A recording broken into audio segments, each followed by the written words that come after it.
A ver, es que con el gobierno actual pasa una situación muy particular. Uno, hay un discurso gubernamental que argumenta que tiene muy claras el diagnóstico, que nunca lo ha presentado, que argumenta que entiende y tiene muy claro un programa para resolverlo y que el programa ya les está ofreciendo resultados. Entonces, y ofrecen cifras que cambian casi cada semana. Entonces, no hay claridad en ese sentido. Primero, de cuál es el programa que realmente tiene el gobierno, porque ustedes lo saben, empezaron con abrazos no balazos. Después se dieron cuenta que esa estrategia pues no era la única. Dijeron que ya no iban a hacer persecución de líderes o jefes de organizaciones criminales y sin embargo sí las han estado haciendo de manera sistemática.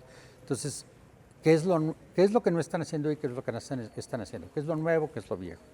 Hay una serie de temas que no están todavía claros en la configuración del programa. Ese es el primero. Segundo, hay muchas dimensiones del problema de seguridad y de violencia de nuestro país que han emergido y sí, efectivamente, yo creo que sí han hecho algunas cosas. Por ejemplo, este tema con el que empezaron del huachicol, obviamente es un tema ancestral, como lo saben ustedes, en Tamaulipas, Veracruz, Tabasco.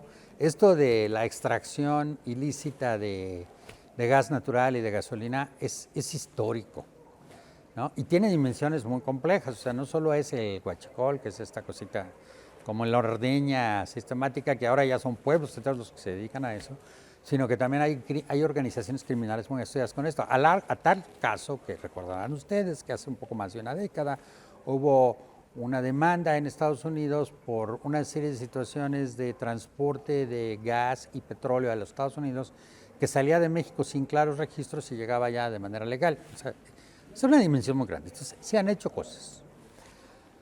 Ahora, en otras materias, como por ejemplo, vamos viendo algunos temas. Violencia homicida. La mortalidad violenta del país ha estado aumentando de manera sistemática a lo largo ya de más de 15 años, ¿no? Podemos argumentar cuáles son las causas, podemos discutirlas. Hay un componente muy claro que argumentan muchos de los expertos que tiene que ver con la incidencia de esta violencia homicida con la presencia de organizaciones criminales. Este es uno de los fenómenos, no es el único de la violencia homicida, porque la violencia homicida tiene muchas otras manifestaciones que no necesariamente son esta del crimen organizado.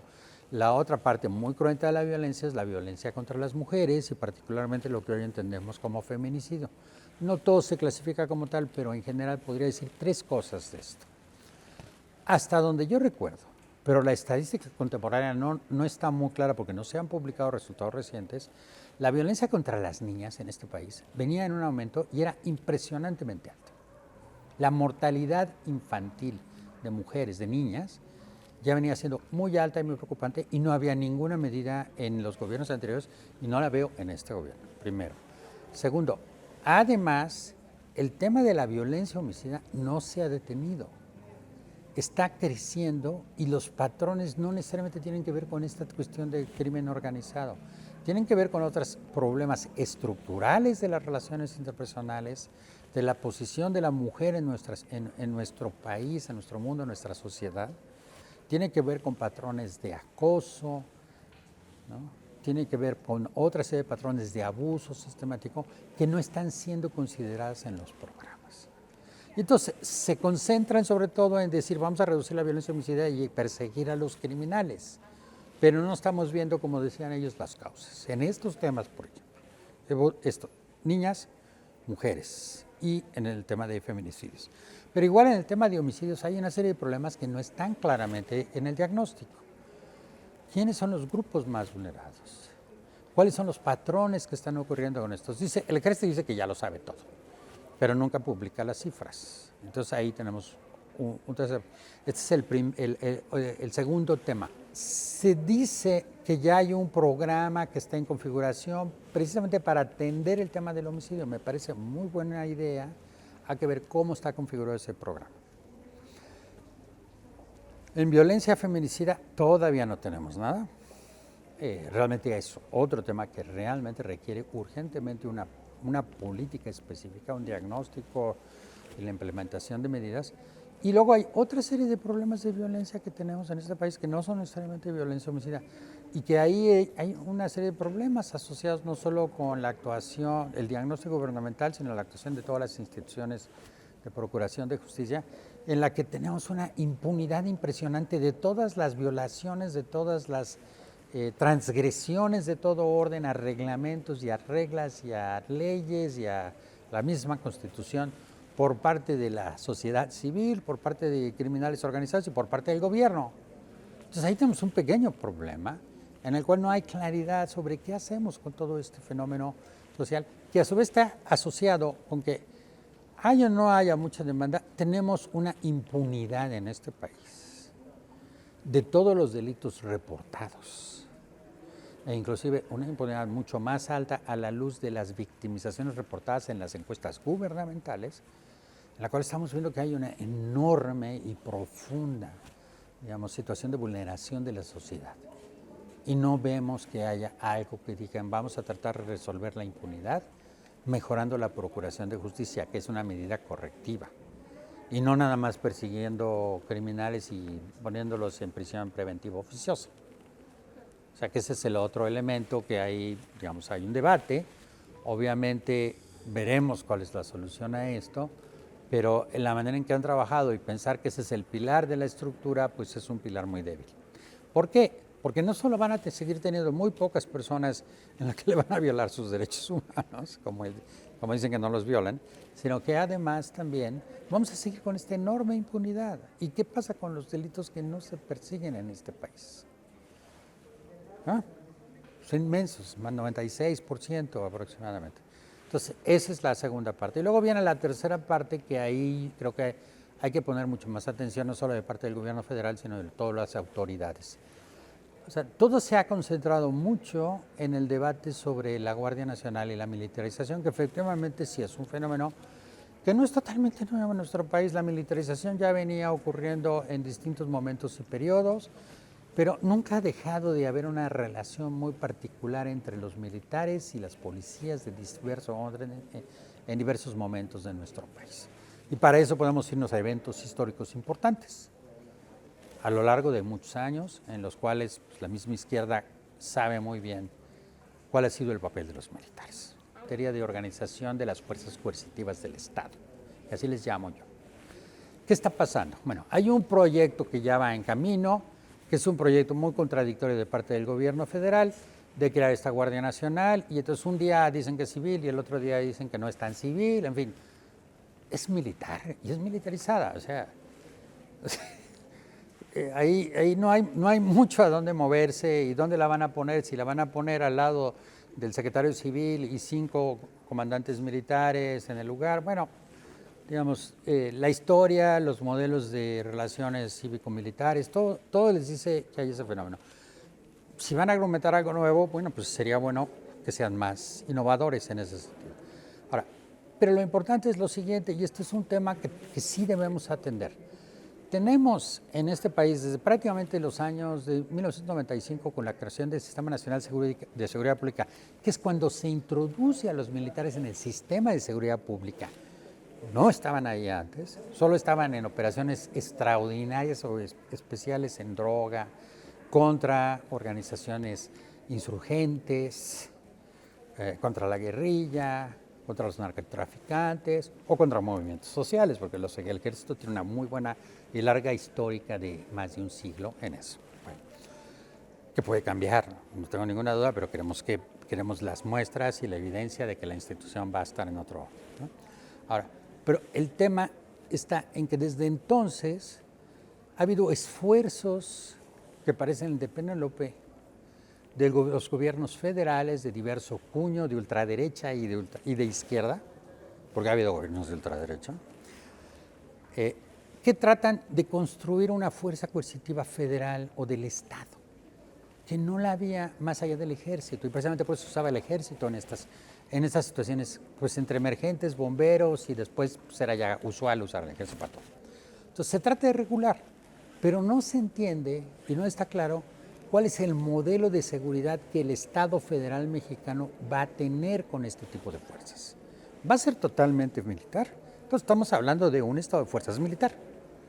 Va a ser en parte civil, en parte militar, en parte va a ser un híbrido. ¿De qué carácter? ¿Bajo qué mecanismos de control institucional, legal, de poderes, etcétera? Esta es una pequeña parte, pero si todos sabemos que la gran mayoría de los delitos y las violaciones al orden público son de carácter local, son leyes estatales y hasta reglamentos municipales, y que el monto de delitos federales en todo el mundo tan inmenso criminal que sobre el cual estamos viviendo nosotros y no es el federal, sino es el estatal y local. Entonces aquí tenemos un segundo pilar de las fuerzas coercitivas del Estado que no se ve que se estén atendiendo, que es este programa de policía civil que mencionaron, que anunciaron y que se han hecho algunos programas, pero no está claro dónde está el esquema. ¿A qué me refiero con esto? La estructura de la seguridad pública mexicana y de las fuerzas coercitivas del Estado son estatales y municipales fundamentalmente a través de las policías de las entidades federativas, que les puedes llamar lo que quieran, porque cada estado le pone el nombre, el uniforme y le pinta los colores que quiere, entre un periodo gubernamental y otro además. Y luego tienes a las policías ministeriales, que tienen una cierta especialización. En algunos estados todavía hay ministeriales y están distinguidas de las estatales. En otros estados se han ensayado en unificarlas y luego terminan desapareciéndolas y creando otra. Es decir, hay una serie de experimentos y fenómenos en eso que no han creado capacidad institucional, sino inclusive es dudoso que lo que estamos haciendo sea capacidad institucional. Me refiero a los esfuerzos de los estados, y los esfuerzos municipales son todavía más complejos, porque tenemos en nuestro país desde policías comunitarias en la montaña de Guerrero, en Michoacán. Tenemos una especie de mezcla y un debate ahí de si todas las policías comunitarias son realmente públicas. Yo creo que sí lo son, si tienen una ley, si tienen un orden, si reciben ciertos subsidios gubernamentales, etcétera. Y ahí, de todos modos, hay un espacio muy extraño de ciertas fuerzas del orden municipal o local que no sabemos qué son. Tenemos ese otro, o sea, el problema profundo de este país sigue estando en las localidades, en las comunidades, en las ciudades y en las entidades federativas. La Policía Federal que se ha ido construyendo, militar y no militar, porque todos los modelitos han tenido algo de militar, o sea, nadie lo ha dejado de ser simplemente civil.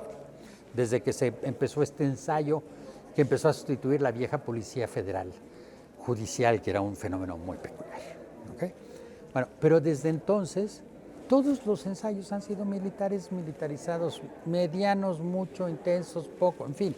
No han dejado de tener ese tinte, pero no está claro qué tipo de fuerza. Y por el otro lado, no vemos un crecimiento institucional de la capacidad preventiva del orden, digamos, de las fuerzas del orden público, ni federal ni estatal, ni en los estados ni en los municipios. Entonces, tenemos un vacío institucional profundo. Y este es un problema de la federación y de las entidades federativas, así como de los municipios en alguna medida, aunque también es otro fenómeno que ha estado ocurriendo. Hay una reconversión de los presupuestos públicos en materia de seguridad, la desaparición de ciertos fondos, la reconversión de otros, en la que nadie tiene muy claro cómo está la situación hoy sobre los apoyos para el fortalecimiento de policía civil, estatal y municipal. ¿Okay? Entonces, este es el otro profundo problema que veo en este gobierno a 4 años de gobierno. Es decir, tiene que tener más claridad y difundir un programa más claro y más consistente, pero también ahí hay un llamado a los gobiernos de los estados y a los ayuntamientos. Es decir, hay un problema de free riding pensando que el problema se va a resolver con la guardia, y no es cierto. Y mientras no atendamos con seriedad esta otra parte, este otro pilar, no vamos a poder ver cómo se va a solucionar este problema. Primero, reitero el agradecimiento, me siento muy honrado por este nombramiento, por esta gran universidad, por esta institución importante, digamos, en la vida pública del Estado, pero también en la región, en el país. La Universidad Veracruzana es una institución importante en nuestro país. Y además he tenido, como lo he mencionado, y voy a hablarlo en la conferencia del miércoles, he tenido la oportunidad de colaborar a través de diversas formas y proyectos, particularmente con la universidad hace más de 10 años, Tuvimos un proyecto sobre violencia juvenil en América Latina en el que participaron varios de los colegas del Instituto de Investigaciones Históricas y Sociales. Hay un trabajo de un libro de violencia juvenil en el que ellos publican algunos de los trabajos y de los capítulos y colaboraron en las comparaciones internacionales. Posteriormente hicimos otro trabajo paralelo sobre cuestión de violencia de jóvenes, de prevención. Hemos hecho algunos trabajos coordinados sobre todo por colegas del instituto, colegas asociados con asociaciones civiles, José Alfredo Zabaleta, Ernesto Treviño, Víctor Andrade. También en materia de justicia hemos hecho otros trabajos en colaboración incluso con el Instituto de Investigaciones Históricas. Hemos publicado algunas cosas con ellos en estas dimensiones, ¿no? Y luego también a partir o derivado tal vez de esto y de otros proyectos de interés mutuo, hicimos un proyecto que se llama, bueno, que se coordinó aquí con el instituto, con José Alfredo Zabaleta, sobre márgenes estatales. Hay 2 libros publicados producto de esto. Yo voy a hablar un poco de temas más allá de los productos en la conferencia. He tenido la oportunidad de colaborar con muchos egresados de la Universidad Veracruzana, como mencionaba yo. Varios de mis alumnos son egresados de la universidad, distinguidos alumnos, todos con doctorados excelentes de México y de otros países. Actualmente la directora de mi Centro de Estudios Sociológicos es una distinguida egresada de la licenciatura en Sociología, Liliana Rivera. En fin, he tenido muchas ligas de muy larga duración. Hemos hecho otras colaboraciones entre la institución de aquí, el CIESAS. Ha habido varios proyectos financiados con fondos internacionales, como el Fondo Canadiense para la Investigación Social, que nos dio el apoyo para el proyecto de violencia juvenil y acceso a la justicia. Seguimos haciendo parte del proyecto de el sistema especializado de adolescentes en nuestro país. Ya hicimos un estudio comparativo de varios países y ahora estamos procurando ampliar los estudios de nuestros estados, sobre todo el de Veracruz. También está esa parte. Hemos hecho algunas cosas de prevención con jóvenes aquí en proyectos locales. Y además, y ha habido otros proyectos comparativos que se hicieron gracias al apoyo de colegas de la universidad con fondos de Francia, de Haití, el Instituto para las Economías en Desarrollo, el CNRS y el CONACYT, ¿no? Entonces, a través de ellos hemos podido articular muchos proyectos. Parte de los trabajos se han terminado con publicaciones del colegio, publicaciones de otros fondos asociados con la universidad, y también hemos tratado de hacer algunas cosas de prevención, de difusión. Esperamos continuar con estos proyectos de difusión y con una colaboración, pues, en la medida de lo posible con la universidad, que ha sido muy fructífera, muy grata, ¿no? Que nos muestra, pues, la gran capacidad de los trabajos de nuestros colegas de la universidad y también de la misma universidad para procurar impulsar este trabajo del conocimiento y la divulgación del mismo. Bueno, estamos en otro tema, hay un ciclo de gobiernos en América Latina, algunos de los cuales han sido progresistas, otros no han sido nada progresistas, o han sido, como te decía, en México hemos tenido gobiernos de ultraderecha. O sea, el gobierno de Vicente Fox, con todo el discurso de alternancia, fue un gobierno de la ultraderecha mexicana histórica, y el resultado lo tenemos muy claro. El que le siguió no era menos de derecha, pero además con un conflicto político profundo, con la izquierda mexicana, entre comillas, ¿no? Después regresa el PRI, luego regresa o entra por primera vez, y este es un poco, esta es la oportunidad histórica de la izquierda mexicana, cualquier cosa que sea ella, porque entre la izquierda de Morena, lo que resta del PRD, o lo que es el movimiento zapatista de Liberación Nacional, o otros grupos, de izquierda en nuestro país, pues hay grandes diferencias, ¿no? Y también eso es lo que hay que entender. Ha habido coaliciones de gobierno de izquierda en muchos de nuestros países. Y esto corresponde con el ciclo del retorno, fundamentalmente después del golpe de la era de golpes de izquierda, con un ciclo de retorno a las democracias electorales, en las cuales ha habido ciertas coaliciones que han podido ganar con proyectos formalmente, entre comillas, progresistas en términos fiscales, algunos en términos de políticas sociales, algunos progresistas contra las políticas gubernamentales, sobre todo de ultraderecha, o algunos que llaman neoliberales, que es una palabra que está de moda. ¿Ok? Pero muchos de nuestros gobiernos de progresistas también son neoliberales. Uno nada más tiene que ver cómo aplican las cosas y qué pasa con la economía estructuralmente y con otra serie de problemas de precariedad social, del empleo, etcétera. Y ahí no parece haber grandes diferencias. ¿Ok? Ahora, lo que hemos tenido son ciclos dentro de democracias electorales, que es lo que tenemos nosotros, ¿no? Y en la que las reglas electorales y digamos las ofertas partidarias han sido determinantes para crear coaliciones progresistas o coaliciones, digamos, de otro orden, digamos, liberales, conservadoras o ultraconservadoras. Ha habido otros gobiernos progresistas un poco más radicales que otros, pero en el fondo, digamos, dentro de las grandes diferencias de la izquierda, hay un conjunto de políticas que han sido relativamente similares, o sea, como que van aprendiendo uno del otro y van implementando políticas, ¿no? O sea, ¿por qué ha habido estos cambios? Yo digo que son, obviamente, digamos, el producto del ciclo de los mismos gobiernos. Uno entra con un proyecto político para gobernar y obviamente en el momento de gobernar se da cuenta de que las condiciones político-económicas para hacerlo no son no solo las más esperadas, sino las más deseables para implementar sus políticas. O muchas veces hay que implementar las políticas a pesar de las condiciones, en fin, lo cual lleva obviamente a una suerte de polarización sistemática del electorado, de la clase política, de los intereses político-económicos.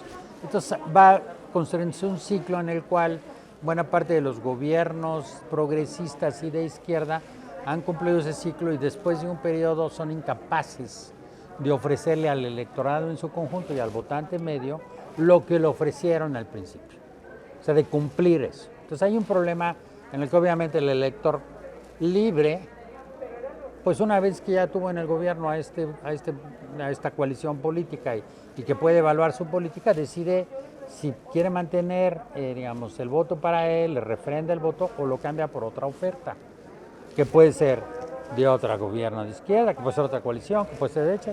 Entonces ahí no hay, vamos a decirlo así, yo no creo que haya una cuestión, digamos, ideológica realmente electoral, sino que el electorado tiende a evaluar más las políticas que se implementan, ¿no? Ahora, ¿es la clase media la única? Yo me referiría a esta idea del votante mediano, en la cual la clase media está dentro de esa gran coalición, pero no toda la clase media es la que determina el voto. O sea, eso es obviamente, digamos, imposible pensar. O sea, eso no ocurre, no es la clase media la que se mueve. También se mueven las coaliciones políticas de izquierda. Se mueven los trabajadores, se mueven los campesinos y se mueven las clases altas, ¿no? Entonces, ahí también hay que entender un poco este problema del votante medio y la composición del electorado en las distintas coyunturas. Puede ocurrir que en algunos momentos la clase media se activa mucho, en otros no. Pero me voy al ejemplo, por ejemplo, digamos, para poner esta situación en contextos muy concretos, ¿qué pasó el domingo pasado con el voto de la Constitución chilena? ¿Fue realmente el triunfo de los conservadores o de la ultraderecha chilena? Pues así parece, y entonces parece la derrota de la izquierda. Pero ¿cómo votó la izquierda? Para que haya este resultado, que contra los sondeos, que se equivocaron todos, y contra lo que esperaba el gobierno, no sea tan sorpresivo, sino que sea un mensaje político específico otra vez al gobierno. Es decir, eres un gobierno de izquierda progresista, pero no necesariamente el electorado te va a votar todo lo que tú quieres. Porque hay fuerzas que pueden manejar las cosas de otra manera, y las preferencias políticas se manejan de manera distinta a cómo se manejaron las candidaturas de las campañas. No necesariamente es el rechazo a la Constitución completo, pero obviamente hay muchos elementos ahí que están diciendo que el proyecto político de la Constitución no fue el más favorecido. Como si ese fuera de izquierda, además, había que discutir realmente lo que tiene esa Constitución. Pero eso es un tema que ustedes pueden ver claramente. Segundo, las coaliciones tienen ciclos. Un ejemplo muy claro son los ciclos electorales que han vivido gobiernos como Correa algunos gobiernos de Perú, algunos gobiernos de Bolivia, en el que viene un ciclo muy fuerte de apoyo y después viene un declive muy fuerte junto con la polarización, y algunos han terminado bastante mal, es decir, en la cárcel, ¿no? ¿Por qué? Porque hay una serie de conflictos político-judiciales asociados con esto. El otro caso que también muestra claramente un problema de conflicto y de estructura política es la crisis que vivió Brasil después de los escándalos, que puede que tengan razón, que fueron escándalos artificialmente construidos, pero había escándalo y había de dónde sacar, y eso produjo una crisis de la izquierda en un orden mucho más profundo que era no solo el del electorado o del votante medio, produjo la destrucción de la coalición política de Lula, que se basaba en el Partido del Trabajo, pero ese partido se vino abajo totalmente, en su estructura, en sus votantes, dada esa crisis. Entonces también se produce por crisis, ¿no? Y luego tenemos situaciones como Venezuela, en el cual se mantienen las cosas de manera artificial, pero eso no es un gobierno democrático, y las elecciones no son necesariamente democráticas, o lo que está pasando en Nicaragua, que hay un extremo en el cual hay una ruptura sistemática del orden constitucional y del orden liberal, en aras de mantenerse en el poder, de manera autoritaria. Entonces también las izquierdas tienen sus diferencias, esperamos que no ocurra. O sea, no sería de esperarse que la ruptura de las reglas electorales democráticas fuera la que produjera esto, aunque digamos, pudiera estar ahí. Entonces, no es nada más la clase media la que está atrás. O sea, son también coaliciones de poder, intereses políticos de ambos grupos. O sea, la coalición de izquierda dentro de Brasil se vino abajo por ese conflicto tan fuerte, por esa crisis y porque no pudo manejar una crisis, ¿no? Y el electorado, no solo fue el electorado de clase media, fue todo el electorado se corrió hacia modelos y alternativas dentro de una situación muy crítica. Si no era una situación, digamos, regular, fue una situación anómala que llevó finalmente a que sí, un electorado muy conservador, sobre todo de estratos medios y estratos altos, pudiera llevar al poder, pero también hubo trabajadores, ¿no? Llevar al poder al gobierno de Bolsonaro y que hoy día, y que hoy día tengamos esta situación tan polarizada, que esperamos a que se corrija y que el gobierno entrante, sea quien sea, si es Lula inclusive, aprendan de las lecciones del pasado y no repitan los errores, ¿no?